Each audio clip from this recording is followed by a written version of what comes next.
आप सभी को नमस्कार। जैसे कि मैंने आपसे प्रॉमिस किया था कि मैं आपको एक स्टोरी सुनाऊंगा और इस स्टोरी का जो शीर्षक है वो है संघर्ष से सफलता तक। मैं आपको आज जो स्टोरी सुनाने वाला हूँ कैसे शख्स का सुनाने वाला हूँ जिसका स्टोरी बहुत ही इंस्पायरिंग रहा है, जिसका जो स्टार्टिंग है लाइफ का वो बहुत ही स्ट्रगल में हुआ, बहुत ही संघर्ष में हुआ वो, लेकिन संघर्ष से कभी घबराया नहीं। संघर्ष में वो आगे बढ़ता रहा। उसका जो टारगेट था, उसका जो लक्ष्य था, वो उससे कभी वो डाइवर्ट नहीं हुआ, अडिग रहा कि हमको जो हमारा टारगेट है वो अचीव करना ही करना है। और वो शख्स कोई और नहीं, आपके सामने स्क्रीन पे है वो शख्स मैं ही हूँ। तो मैं कोई बहुत बड़ा स्टार नहीं हूँ, मैं कोई बहुत बड़ा नाम नहीं हूँ, बस मैं आपका एक सिंपल सा टीचर हूँ। लेकिन हमको लगा कहीं ना कहीं बच्चों को ये स्टोरी इंस्पायर कर सकता है, इसलिए मैंने कहा थोड़ा सा आपसे मैं अपना कहानी शेयर करता हूँ। तो जैसे मैंने जब अपना पढ़ाई स्टार्ट किया तो करीब ट्वेल्थ ट्वेल्थ के बाद मैंने बीएससी किया। बीएससी तक मैं गांव में ही रहा, गांव में ही मैंने बीएससी किया। फिर बीएससी करने के बाद और टेंथ ट्वेल्थ बीएससी तक ऐसे ही एवरेज स्टूडेंट था मैं। पढ़ने में बहुत बहुत तेज भी नहीं था, ब्रिलियंट भी नहीं था और बहुत कमज़ोर भी नहीं था, ऐसे एवरेज था। तो बीएससी के बाद, बीएससी जैसे मैंने बताया कि मैं गांव तक ही रहा बीएससी तक।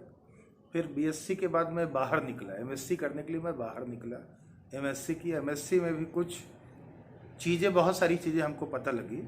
तो एमएससी के बाद फिर मैं दिल्ली शिफ्ट हो गया और दिल्ली में मैं नेट जेआरएफ की तैयारी कर रहा था। तो जैसे आपको बता दूं, मैं नेट जेआरएफ का जो एग्ज़ाम होता है ये साल में 2 बार होता है। जेआरएफ होता है जूनियर रिसर्च फेलोशिप, नेट होता है नेशनल एलिजिबिलिटी टेस्ट। तो जैसे मान लीजिए गवर्नमेंट कॉलेज है, उसमें अब जो प्रोफेसर्स बनते हैं या फिर जो साइंटिस्ट वगैरह बनने होते हैं उसके लिए जेआरएफ होना ज़रूरी होता है, नेट जेआरएफ होना ज़रूरी होता है। तो मैं उसी की तैयारी कर रहा था, तो दिल्ली शिफ्ट हो गया। तो साल भर में 2 बार एग्ज़ाम होता है, एक जून में होता है, एक दिसंबर में होता है। तो मैंने पहली बार एग्ज़ाम दिया और क्योंकि जैसे मैंने बताया कि बीएससी तक तो मैं गांव में ही रहा, तो इतना ज़्यादा हाई लेवल नहीं था। क्योंकि नेट जेआरएफ जो होता है ये नेशनल लेवल पे एग्ज़ाम होता है। इसमें एग्ज़ाम में अपीयर होने वाले जो कैंडिडेट्स होते हैं वो लाखों में होते हैं और सीट्स बहुत कम होता है, 800-900 के आसपास सीट होता है एक पर्टिकुलर ब्रांच में। तो नंबर ऑफ़ स्टूडेंट्स बहुत ज़्यादा और सीट्स बहुत कम। और एक रूरल बैकग्राउंड से निकल के आया था मैं, तो मैं दिल्ली शिफ्ट हो गया, वहाँ कोचिंग करने लगा, तैयारी करने लगा।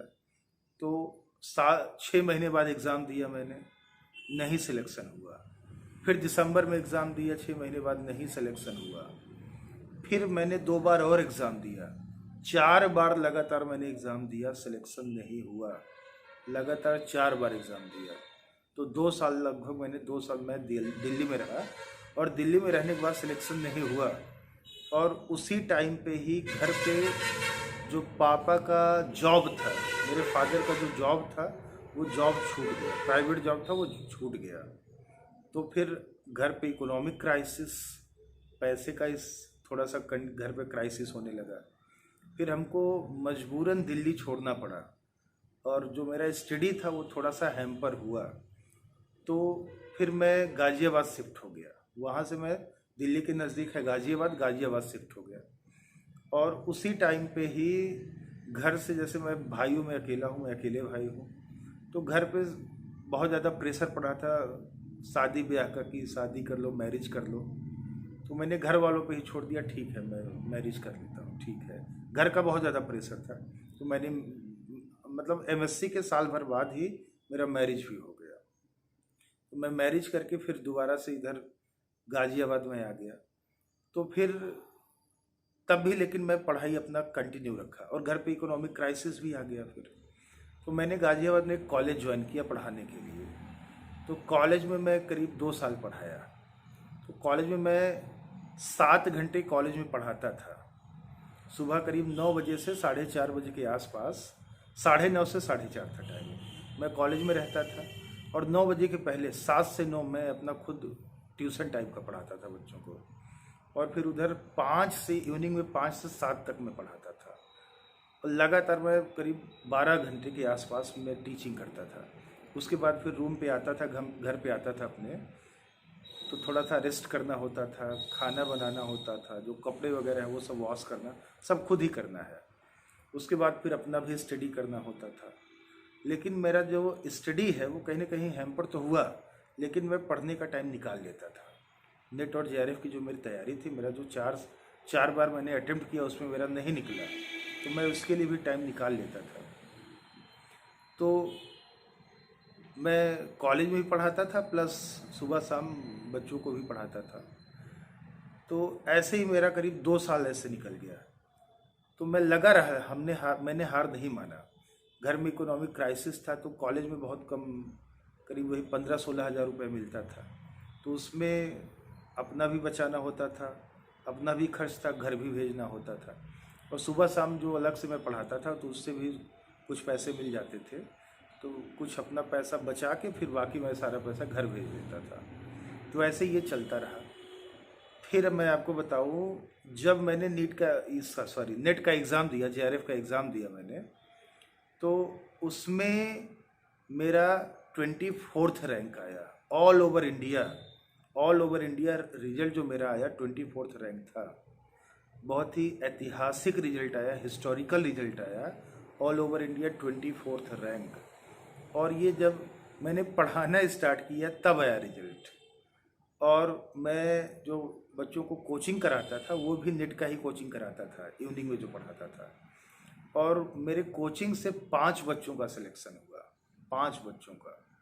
तो मेरा all over India 24th rank आया नेट में। उसके बाद फिर से मैंने दोबारा से एग्ज़ाम दिया, जेआरएफ में सिलेक्शन हुआ। जेआरएफ में ऑल ओवर इंडिया मेरा 68th रैंक आया, 68वां रैंक आया ऑल ओवर इंडिया, जो कि बहुत ही अच्छा था, बहुत ही ऐतिहासिक था। तो उसके बाद फिर मैंने आकाश इंस्टीट्यूट में ट्राई किया टीचिंग के लिए, तो वहाँ पे मेरा सिलेक्शन हो गया। तो मैं आकाश में ही चला गया फिर वहाँ पे। और वहाँ पे जैसे बच्चों को पढ़ाना स्टार्ट किया, पैसा भी बहुत अच्छा मिलता था, सैलरी भी मिलता था बहुत अच्छा। और क्योंकि उस टाइम पे बहुत ज़्यादा नीड थी, तो मैं उस वजह से जेआरएफ ज्वाइन मैंने नहीं किया। इसी में ही आकाश में ही कंटिन्यू मैंने किया पढ़ाना। आकाश रोहतक में स्टार्टिंग था मेरा, ज्वाइनिंग वहाँ पे था, हरियाणा में। दिल्ली से करीब 90 किलोमीटर दूर है रोहतक, वहाँ से मैंने स्टार्ट किया। उसके बाद फिर मैं पढ़ाने लगा और बच्चों में बहुत ज़बरदस्त रिस्पांस आने लगा, बहुत अच्छा रिस्पांस आने लगा। बच्चों का रिजल्ट भी बहुत अच्छा आया। एम्स में 4-5 बच्चों का सिलेक्शन हुआ। उसके बाद फिर मैं वहाँ से करीब, वहाँ पे मैं कुछ साल रहा, रोहतक में रहा। उसके बाद फिर मैं यहाँ बनारस शिफ्ट हो गया, बनारस में आ गया मैं, बनारस आकाश में आ गया मैं। यहाँ मैंने काफ़ी टाइम पढ़ाया और यहाँ भी मेरे पढ़ाए हुए बच्चों का रिजल्ट बहुत अच्छा आया। टॉप 10 में 3-4 बच्चे रहे। आर्यन राज सिंह का 9th रैंक था, अमन तिलक का भी 30 के आसपास रैंक आया था। और दोनों बच्चे ये एम्स दिल्ली में सेलेक्ट हो गए। उसके बाद फिर 2019 में मेरा एक स्टूडेंट था अक्षत कौशिक, 11th-12th में मैंने पढ़ाया था। तो अक्षत कौशिक का नीट में 3rd रैंक आता है, एम्स में भी बच्चे का 3rd रैंक आता है, और KBPY में इस बच्चे का 1st रैंक आता है, पहला रैंक आता है, जो कि बहुत ही ऐतिहासिक रिजल्ट था, बहुत ही फिनोमिनल रिजल्ट था। उसके बाद फिर मैंने जेआरएस में भी मैं काफ़ी टाइम तक रहा, जेआरएस में भी मैंने पढ़ाया। तो जो एक दौर था ना, एक पढ़ाने का जो जुनून था, वो हमेशा लगा रहा मैं पढ़ाने के लिए। मतलब पढ़ाने का इतना जुनून था मेरा, मैं 12 घंटे 13 घंटे लगातार मैं पढ़ाता ही रहता था। एक टाइम ऐसा था कि आकाश में मैं 20 बैच 21 बैच अकेले पढ़ाता था। टाइम टेबल सेट करना, शेड्यूल सेट करना बहुत मुश्किल हो जाता था। तो हालांकि अभी भी संघर्ष ही चल रहा है। पहले संघर्ष था कि कैसे घर चलाना है, कैसे परिवार चलाना है।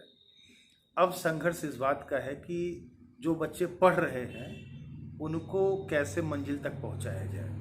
पहले संघर्ष था खुद काबिल बनने का, खुद सफल होने का, खुद कहीं न कहीं सेट होने का। और अब संघर्ष है कि जो बच्चे हमसे पढ़ रहे हैं, जो मैं जिनको पढ़ा रहा हूँ, उनको काबिल बनाऊं, उनको सेट करूं, उनको सफल बनाऊं। संघर्ष अभी भी चल रहा है अगर हकीकत में देखा जाए तो। संघर्ष एक दौर है। संघर्ष, जिसने संघर्ष नहीं किया ना, वो जिंदगी में क्या किया फिर, आप ये बताइए। तो लाइफ में स्ट्रगल चलता रहता है, संघर्ष चलता रहता है, और ये संघर्ष जीवन का हिस्सा है। तो मुश्किलों तो ज़िंदगी में आती ही हैं, ये पार्ट ऑफ लाइफ है। और उस मुश्किलों में हिम्मत ना हारना, आगे बढ़ना, वो आर्ट ऑफ लाइफ है। तो आप संघर्ष से कभी घबराइए मत। संघर्ष आपका परीक्षा लेती है, और अगर आप उस परीक्षा में सफल होते हैं तो आप जिंदगी में मंजिल को पाते हैं, सफल होते हैं। Thank you very much.